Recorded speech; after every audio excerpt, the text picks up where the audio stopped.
What is going on, everybody? Welcome to another edition of World's Finest, and may the 4th be with you. It is Star Wars Day, so me and Lee had to talk about Star Wars today. I'm your host, Jake. You guys know me as the Superman, and with me, as always, is the Batman himself, Lee Lawson. Lee, how are you, sir? Happy Star Wars Day. Happy Star Wars Day to you, man. What a fantastic day, I love celebrating. Is. Absolutely. So we hope the force is flowing through all of you right now, getting ready to talk about everything Star Wars. And on this special day, being it's May the 4th, Lee, why don't you give us a little backstory about this incredible holiday that has all us geeks going crazy? I will, Jake. Yeah, I thought it'd be kind of fun to go back and just real brief, high-level overview, if you will, of how Star Wars Day came about. It was funny enough. It was first used by the Conservative Party of the UK. The phrase "May the 4th be with you." But they were celebrating Margaret Thatcher. Actually, she took office on May the 4th back in 1979, and they took an ad out in their paper, one of the UK papers, just saying, "May the 4th be with you, Maggie. Congratulations." And from there on out, it kind of just spun into its own thing. But the first actually organized event, so that's the first time anybody ever really used that phrase, was back then in 1979. But one of the first organized events was actually held at Toronto Underground Cinema on May 4th, 2011. And this was basically, of course, celebrating Star Wars Day, but they did a lot of cool underground cinema things. They showed was I believe, trivia for the original trilogy, costume contests, Star Wars tribute and parody films were shown. And so that was really the first real organized event. And then, as we all know, Disney acquired Star Wars in 2012, and they have really celebrated officially since 2013. They're doing a lot of special events at the different parks. They set up different booths and things like that. So, and really ever since then, I mean, people have always ever since the first movies came out, I think it's been a more of a grassroots thing. But throughout the years, this has become a real quote unquote holiday for a lot of people out there. You know what I mean? It really has. And so it's a lot of fun to be able to celebrate and just really celebrate all things Star Wars. Yeah, and it's totally worth celebrating. We've talked about it many times. What an important and amazing franchise this is. This is really the franchise of all franchises that all, like the MCU, DC, Lord of the Rings, Harry Potter, they really owe everything to Star Wars for what it's done for cinema, what it's done for special effects, what it's done for the movie industry, what it's done for geekdom. Because, I mean, this was really the first thing that just everybody lined up for. And it's the original, this is, as you mentioned, Jaws, the original summer blockbuster. And yes. Who would have thought this little space story would turn into what it is? And, it has turned into a holiday. So hopefully next year we can be doing this show live from Galaxy Far, Far Away down in Disney. So if you guys want to, maybe start a Kickstarter or something so me and Lee can head down and maybe live stream from the Resistance ride or something like that. I think that would be a great show. But I'm sure you guys would love to see that. So please do your part. Do your part. Well, hey, I mean, we already see Lee's already got an X-Wing, so we're already halfway there as far as transportation-wise. But Lee, speaking of Star Wars, and I guess it's fitting that this is announced on this day, there is breaking news within the world of Star Wars. We find out that the man himself, they must have been listening to our vidcast earlier in the year. Taika Waititi is taking over and is going to be directing a live-action Star Wars movie. How cool is that, man? How cool is that? So awesome. So the man who has brought us Thor Ragnarok, who just came out with what's the movie he just did with the Hitler movie? Roger and Me? Yes, Jojo Rabbit. Jojo Rabbit, yes.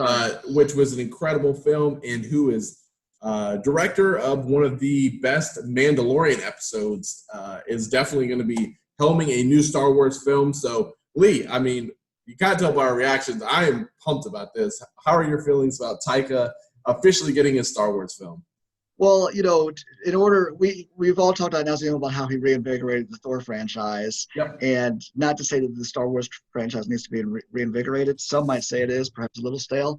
There's nobody better than to put in here and to let steer the ship and to really give it that little extra something. You know what I mean? To make it. I can't wait to see what he does with this universe that he has the ability to play with. I mean, it's so fun. And I'm so excited that it's a movie because there was a lot of rumors that it was going to be a show of some sort. His name's been bubbling around for a while ever since he did direct The Mandalorian. And then he did the voice of, was it IG-88? Is that also correct? Yes, correct. Yes. Yeah, I think I'm right about that. Yeah, he did the voice of there as well. There was a lot of rumors that he might be a show, which would be fantastic as well. Yes. But I really can't wait to see what he's able to do and to give us here on the big screen.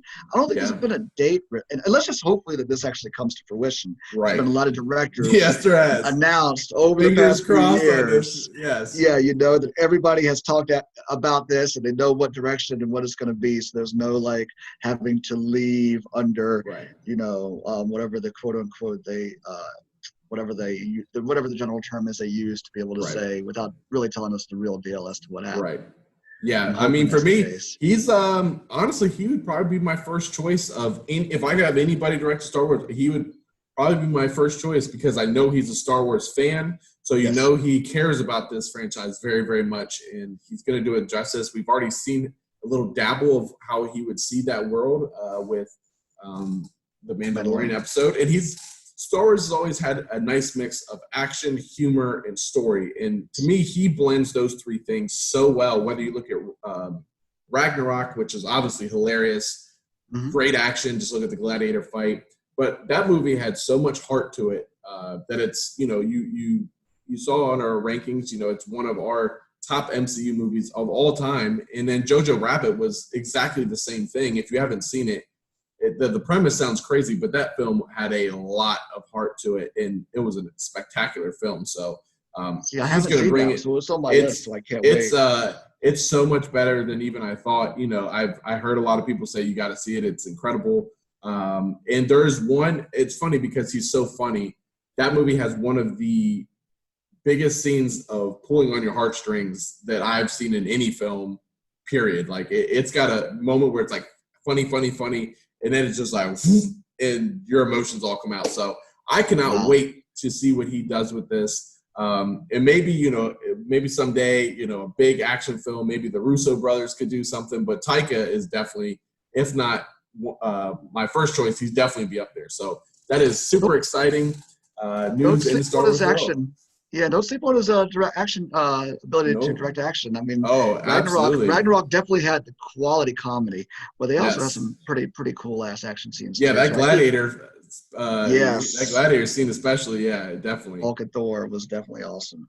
So it's great stuff, man. What a fantastic day with the fantastic news, and then what would be even better is if they are listening to this, Jake, and they actually pick one of these storylines that we are about to share with everyone about. If he takes that and runs with it, maybe get a little extra credit there. There you go. Yeah. I mean, either A, put us in the movie, or B, at least get us like a little royalty or something. But there's so many choices. And even before this meeting broke, we were going to talk about, some of the directions of storylines that you want to see Star Wars go. So I guess let's start, obviously Obi-Wan is happening. So that's a story that we're going to see. We're going to see more of Mandalorian. And then, so I guess on a Disney Plus side, let's start TV before we get to the big screen. Is there anything in particular on Disney Plus in a live action that you want to see that's not already coming and you think would be perfect for Disney Plus? Well, I actually had this on my list to talk about as a movie, but I believe that we could easily move this to a television show because I was going to say an Ahsoka spinoff. Spinoff would be really a great story for us to be able to see. And the rumors are that she will be in The Mandalorian season 2. Yep, so she's already been cast. Introduce that character and then spin off into its own tale, or even give us a prequel tale to see, use that same character, but give us a prequel tale to kind of show us what she's been up to. I think she kind of disappeared in some of the Clone Wars stuff and the Rebel Yeah, stuff. We never really she get to see what disappeared for a happened. while, and then you came back, and then she's in Rebels as well. Yeah. So maybe just something, you know what I mean? Explore her character, flesh her character out a bit. I know she's a pretty popular character that has really Yeah. yet to be seen on the screen. Yeah. And also she's kind of a bewildering character too for some people who, for instance, my son recently started watching the Clone Wars and he was like, who is this character? Where did she come from? You know what I mean? There was just no, he's seen all the movies, but she was like, she's not mentioned once in the films. No. You know what I mean? So I think it would be great for people who are now getting introduced to her and people much like, who have seen her stories.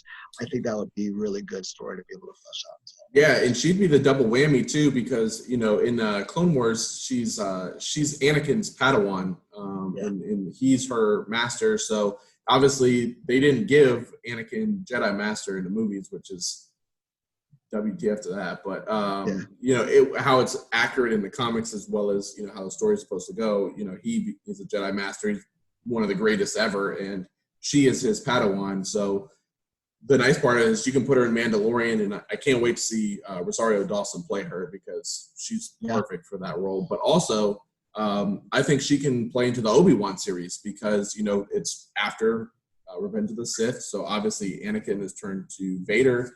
She no longer has her master. So I think incorporating her into that storyline with Obi-Wan as well, because they have a close relationship, at least in Clone Wars. And he's like a mentor figure for her as well. I think that she would play great in the both shows and then give her a spinoff. I think that is a fantastic choice. So I like where you're going with that. What about you, man? Mine's another character that I really hope they put into Obi-Wan, but and then after I hope they give him a spinoff, and that's Darth Maul. I think a Darth Maul miniseries. I don't think it needs to be like a 5-6 season show at all, but maybe a 1 season, 6 to 10 episode run of Darth Maul, seeing what happens to him, maybe post Phantom Menace, how he came about to surviving, and how his story progressed. You could go in a prequel route where you see how he was built up to be the Sith Lord that we see in Phantom Menace, and you can also see what did happen to him, after all those years of kind of being in the shadows, and you see Anakin and Darth Vader come about. What happened to him? Obviously we've seen a lot. Him and Obi-Wan have these epic battles against each other, and they're really, as much as Anakin and Vader are tied, Maul and Obi-Wan are actually more tied together because of that long history where they both survive and fight each other. So I would love to see Maul used in that way. And any of those storylines would work for me. And help me out here. Flesh this. I think that'd be a fantastic story as well. But help me out here. Expand upon it because you know more about this than I do.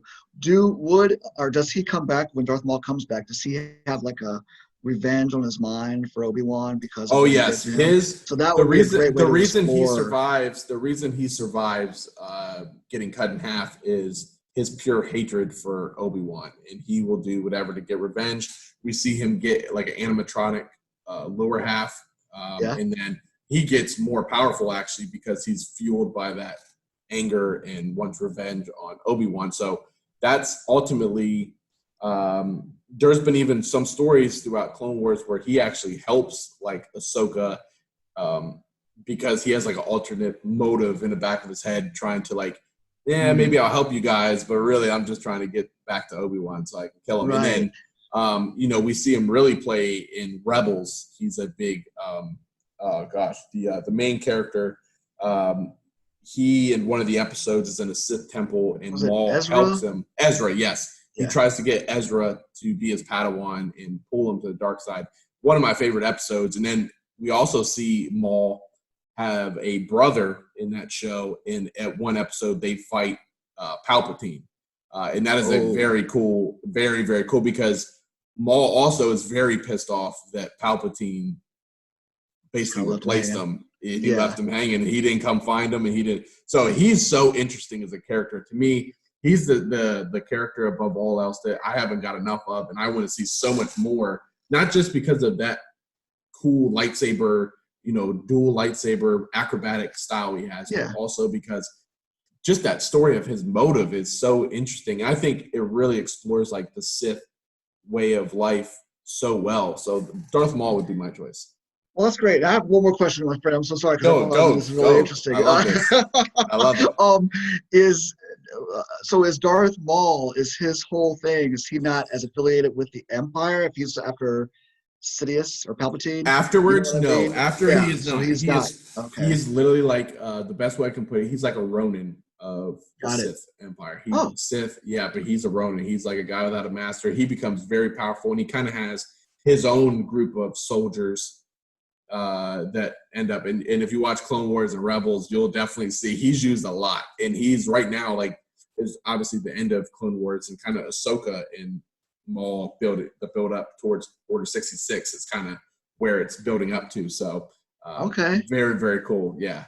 Well, see, like I said, I can't wait to really dive into these because Quinn is now starting to watch the Clone Wars. And like I mentioned earlier, we kind of messed up a little bit because if you just dive into the show, right? I guess there was that movie that was first, and that's where Ahsoka is really introduced. Ahsoka is introduced, and then that is when so we just dived into that, and it's like, whoa, what? So we had to kind of take a step back and actually watch the Clone Wars film, which he's all introduced and all. But it's a great, fantastic story that I can't really wait to dive in. Yeah, so I'm Disney loving Plus, it so far. Yeah, it's a great show, and to me, that's the Disney Plus side. So let's move over to the big screen because that's where our home is right there on the movie screens. I think I know what your answer is going to be, but where do you want to see? Well, I guess two things. Where do you want Taika to plan his movie, and then on a side note, what would you like to see? Because I feel like those might be two different answers. Because there's a certain style of film, and I think certain characters and time frame he would really excel at more so. I mean, really on all of them, but some he would really nail, I think. So what are yours? Well, you know what? I would like to see him do this, and this is on my list. I don't really have a time frame of where it actually takes place. Yeah. But I would like to see a story from the point of view of like a group of stormtroopers, and maybe these stormtroopers are like an elite squadron of some sort that goes on these, really high-profile special missions. And so maybe in my mind, I've already kind of expanded, it's the group of central characters in the squad. They maybe need to start to deal with their conflicting viewpoints about the Empire's tactics and how they're dealing with people and the Rebel Alliance and all of that. Right. And I've used this phrase lots of times before, I use it again. Maybe these guys have been viewed as like they think although they are the villains, maybe they think they're actually doing what's right.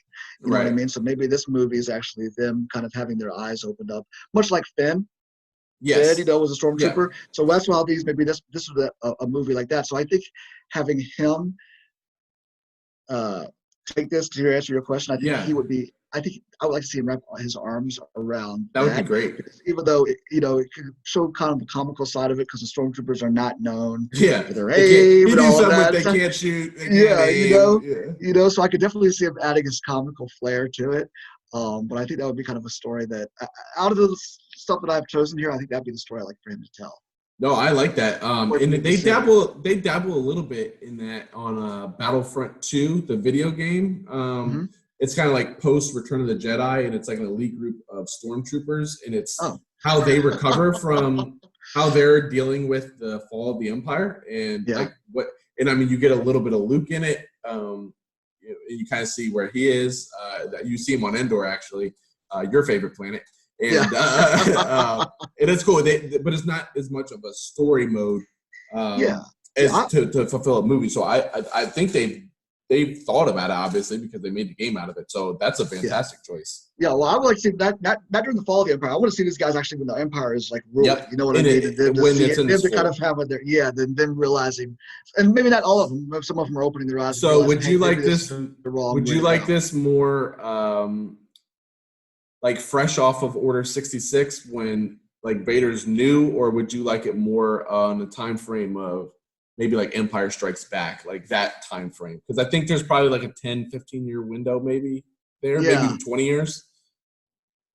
You know what? Let's have it them Vader's being new and them also like, geez, this new guy is what that would be cool. Having to report to the new guy who's like that would actually be cool because you could explore his like first like year one of being Vader, which he is exceptionally pissed off in that first year. If you've read any of the storylines, he visits Padme's grave, as in a lot of that like guilt is like in full fledged when that first year. So I'm liking where you're going with this a lot. Kathleen Kennedy, come on now. Lee Lawson, come on. That's great, dude. I like it. What's your idea there? Oh, for Taika, man, you almost sold me on the one you just gave for real.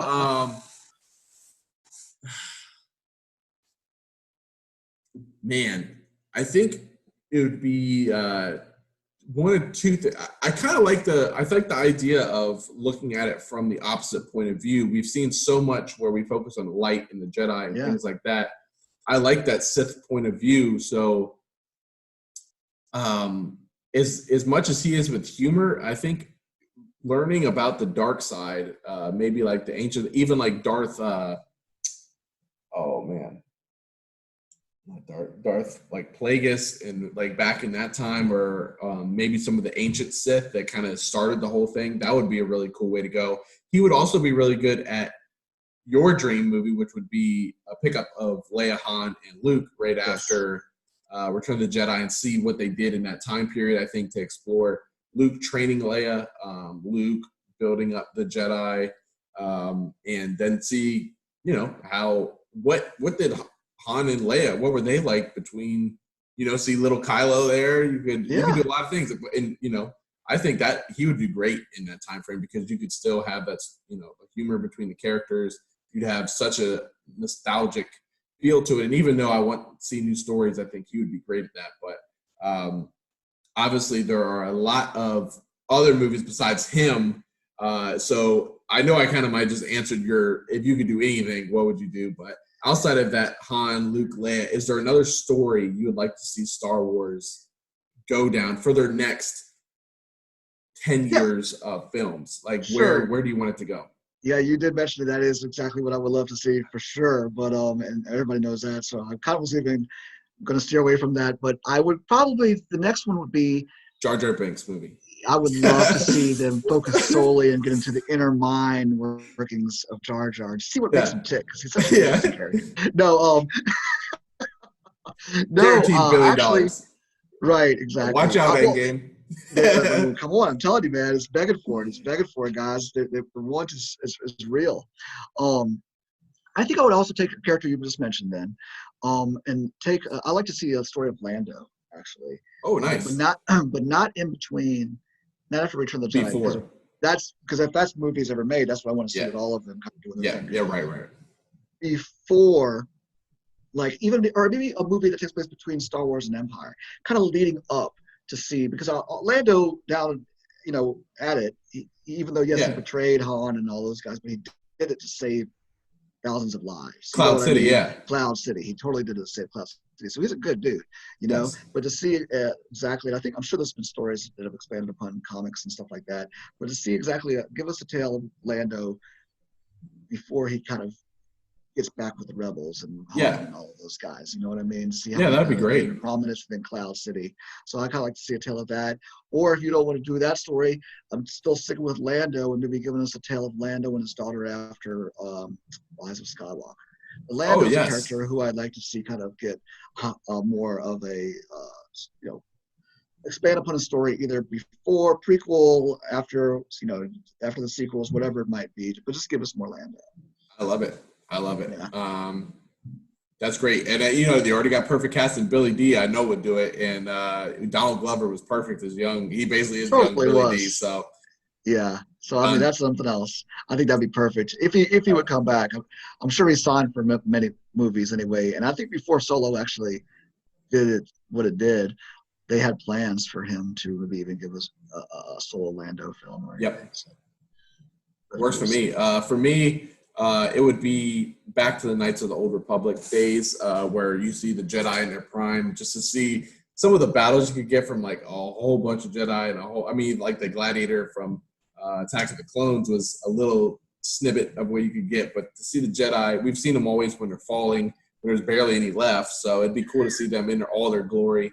And even take it back further, my other choice would actually be a set of three trilogies. I think I already got the titles and everything. Check this out. Look at you.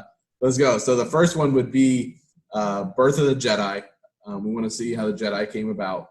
The sequel would be Rule of Two. So Sith, same thing. Yeah. And then third would be like Duel of the Fates. So it'd be the first time the Jedi and Sith kind of clashed, how they came about with each other. And it shows there's always balance, where there's darkness, there'll always be light.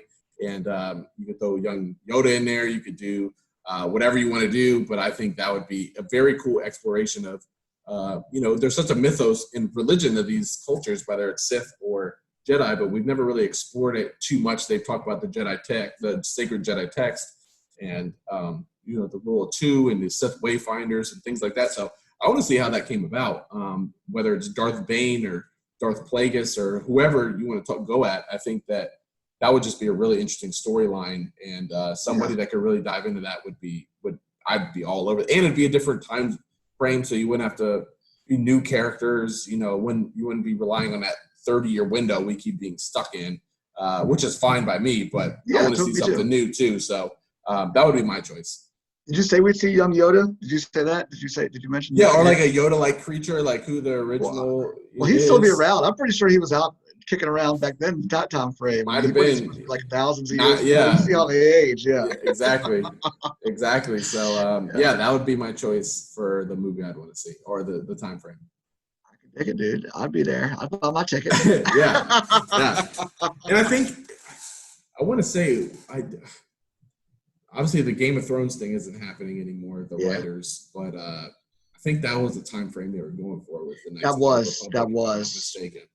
You're absolutely right. I mean, like we said in the beginning, there's been lots of false starts. Yes, in the past few years with these Star Wars. It's just great that he goes on with his. One of the hits, obviously, is Mandalorian. I go as far as to say Mandalorian is one of the most successful Star Wars properties they've ever come out with. I mean, I don't think it's short-changed. Even though it's been one season, I think it's right there already, right there with the movies on how popular it is, how great the storyline is. Do you think we'll ever see a Mando movie? I don't think we need to. I mean, yes, I could see him springboard and try to do that. Or a cameo.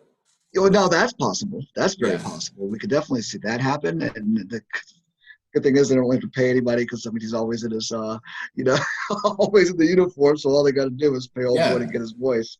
Exactly. But yeah, I think that's very possible. I don't think we'll actually see a full-fledged movie. I don't either. With him in it. But, that's just that's how I feel too. Is there anything going into season 2 you would like to see in Mandalorian? I mean, obviously Ahsoka's coming, so that's something we can all be really excited about. But is there a scene or a storyline or just anything in general that you're really hoping for coming season 2? Well, I think I'm really excited about the fact that Giancarlo Esposito's character is coming back. I mean, I was kind of really disappointed when I thought that he had died because we really didn't get to dig into. I mean, he's such a fantastic actor, and the character, he just gave us just a little bit. And just want to know more about that guy. You know what I mean? That man can play a bad guy. That guy can sure play a villain, dude. He certainly can, man. And he's got the I forget what it's called, the blade saber. Is that the dark saber? Dark saber, yes. So I'm excited to see how they explore that because I feel like that's got to be more to it than just a cool weapon. A lot. I'm with you. I think there's actually a story behind it. I think, and again, you know more than I would. I think the last time that dark saber, I mean, I think it's a pretty prominent weapon that's been in the mythology of Star Wars that other characters that we know of have actually had possession of. Yeah, I'm curious how he became like owner of it for sure. Yeah. I want to see. My answer is going to be the same because I think obviously that's setting up. Him chasing. I think that's how Ahsoka comes in. Maybe she might even be looking for the saber. I think that might be how she's brought in. Mine is off the wall, just like a moment I want to see, and it's off the wall if it doesn't happen, whatever.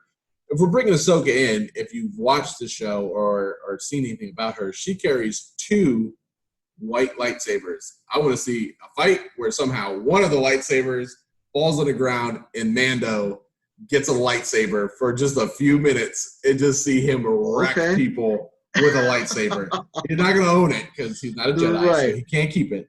But I want to see him pick it up and just go ham on some people with a lightsaber because it would be cool to see a Mandalorian just go crazy with Oh it. hell yeah, that would be pretty tight. I'll give it to you. Yeah, that Yeah, would be great. so those are the two. Fantastic scene. Yeah. Very cool, So man. yeah, but I guess the last question, and then we'll sign off of here is for you, what is your fondest Star Wars memory or moment or whatever makes you love Star Wars the most? Wow. I hate to sound like a broken record, but I guess for me, I mean, it would be Empire Strikes Back. I mean, it really would. That is the movie. I outside of the, it was obviously you guys listened to it. It was my number one Star Wars movie, but that's actually one of my in the top three of all my all-time favorite Yeah. films. And again, for all the reasons I've said before, but I'll just quickly say them again.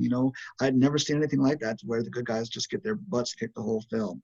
I mean, that was just such an exciting film. And then the wait for those 3 years to be able to find out exactly what happens to everybody. Way more so than Empire. Waiting between Empire and Return of the Jedi was way more stressful than it was with Star Wars and Empire, because Star Wars ended on a pretty high note. You know what I mean? I mean, that was fantastic. The good guys won. Everybody got their medal. Chewie didn't, but everybody else got their medal. You know what I mean? And all of that. So that wasn't nearly as bad as to having to wait to see what happens to your favorite characters when they're put in these terrible situations. So again, for me, it's Empire that really sticks out in my mind because of all of the events that happened in there and that they left you hanging. Yeah, no, that's a fantastic choice. Mine, it's not my favorite movie of the saga. Obviously, we've ranked them so you know where they stand. But mine would be fondest memory is probably either the first opening night seeing Force Awakens. Oh wow! Because it had been a very long time, obviously between the end of Sith and Force Awakens, and it was the first time you really get some of these characters back, like the original core. So, being that I was really young, even through the prequels, when they came out, so I didn't really remember seeing them in theaters too much. Like I remember going to the theaters, but I don't remember the experience. That I remember because it was like Star Wars was back. I got a little bit of the feeling of, I guess, what it was like for people who saw the originals with Han and Luke and Leia. Even though they were never together, it was great. Like people, I remember, when A Galaxy Far, Far Away comes up, like people went nuts. Like it wasn't even, the movie hadn't even started, and then the music starts, everybody starts clapping. I was like, okay, like this is a very cool franchise. And I had always loved the franchise, but that was my first time really experiencing Star Wars, and it was great. So that's what I remember the most. And then my favorite's the Vader hallway scene in Rogue One. That was just that's incredible scene. Yeah, I forgot to answer that one. I'll just pick it up on that and say that's an awesome scene there too. Yeah. It really was. It really was, dude. Rogue One was killer. Last question. Go ahead. I was gonna say, and maybe you're actually gonna say this. What would be cool for them to do? Speaking of Vader, I actually would like to see out because he's arguably probably the most popular character out of that whole. Yes, it's his story. All the movies, right? Vader. What if they give us a story and they could do it in between Revenge of the Sith and A New Hope? But give us a story from Vader's point of view. Yeah. You know what I mean? And I know he's a bad guy and all of that. He's a terrible bad guy. Obviously, he destroys planets. But there's been times, correct me if I'm wrong, there's been times throughout his tale, his story, where even when he was Vader doing these terrible things, he showed acts of kindness. Yes. Like I can't remember the name of the game, but there was a game where he was coming through and he was destroying all these people, and there was a little boy that was left, and the stormtroopers were about to kill the little boy, and instead Vader kills them. Yeah. You know what I mean? Anakin has moments of coming through. I can't. Maybe is there a game called The Force Awakens? I can't remember what the game is called, but and then I think he raises him or something like that. Do you have any idea what I'm talking about? I know what the thing. I don't know what game it is, but I know what you're alluding to. Yeah. I know Sam Witwer. If you guys help me, Sam Witwer does the voice of the character in the games. Okay. He's an actor who's been in some stuff like Being Human and Supergirl and things like that. He's a genre actor. But anyway, my point is that we've seen glimmers of that, right? So to have a story told from Vader's point of view would be kind of, and to see him do these little acts throughout, you know what I mean? That we maybe to give us a little bit more insight into, even though he's this terrible, terrible being, every now and then he shows us this, but Yep. Anakin is still within. Yeah, yeah. You know what I mean? Yeah, no, I think that's great. And for me, they could even if they don't see each other, I think you can still use Vader and Obi-Wan. I really do, because it's really Yeah. a two-sided coin in that story, because it's Obi-Wan keeping Luke safe and it's Vader trying to find him and build the Empire, really. So they could explore that. But yes, there's I'm going to give them a plug here. Star Wars Theory on YouTube came out with a Vader fan film. It's only about 10 minutes long, but it's epic. Like, if you haven't seen it, check it out on YouTube. It's awesome. But it dives deep into that, where he basically is going to the Emperor and he's kind of fighting his own darkness. He wants to die because he's like got all the guilt and the pain and suffering that he's dealt with from Revenge of the Sith. And Palpatine messes with him even harder and basically makes himself appear to be Padme, and she calls him Annie, and he comes up quick, and Vader gives her a big hug, and she gives him the necklace that he gave her, and then she gives a hug, and then she opens her eyes, and the Sith eyes come, and then you hear the Emperor talking. He goes, and that's why something, and then you realize it's the Emperor, and he messes with him. And Vader, it's so cool. But I would love to see. Vader's my favorite character by far. I mean, the only villain I can even remotely even compare to being on his level is the Joker, probably. But those two are probably the greatest villains in history. But I would love to see. Not to mention, I mean, I would like to see that more than anything else, because that's just my guy. And it's just as soon as he's on screen or hear the breathing or anything, you're just oh, I want to see you. I want to see yes, you. You are paying attention. The name of the game I was just trying to think of was The Force Unleashed. Yes. Okay. The name of the game. So that's the story where he takes this little boy and show that act of kindness. So sorry for couldn't think of it earlier. No, you're good. You are good, sir. Well, my last question before we hop off of here, I thought of one more. Do you have a favorite Star Wars collectible that you either own or wish you had? Yeah, the original Millennium Falcon. Oh, nice. Yeah. Nice. That is a great choice. That is what I would like, or like to have. And the Death Star also, from when I was a kid. Those would be the two like. I know those are kind of cheesy, but that's, I got a lot of Star Wars stuff. My cousin had the Millennium Falcon. I never got the Millennium Falcon. I had every other ship that was ever out there, the AT-ATs, the everything, but I never had the Millennium Falcon in my possession. So that is what I was. No, those are great choices. Great choices. For me, obviously, I collect the Sideshow stuff. They have a Maul, Kylo, and Vader bust that would be incredible, like full 1-to-1 scale bust from their chest up. I think they're crazy. But toy wise, my favorite would have to be my lightsaber, the Force FX Black Series lightsaber. It's Luke's. Oh, there you go. I love it. Yeah. So makes the noise, and it's the lightsaber is just cool. So that would be mine. Awesome. But question is, what do you guys think? Tell us about your favorite Star Wars stories. Where do you want to see Star Wars go? What do you think about Taika? And just talk anything Star Wars. We don't care. Let us know. And please check us out, www.comiccollectorsguild.com. Lee, thank you for joining on a special edition of World's Finest. And we hope the Force is with you all always.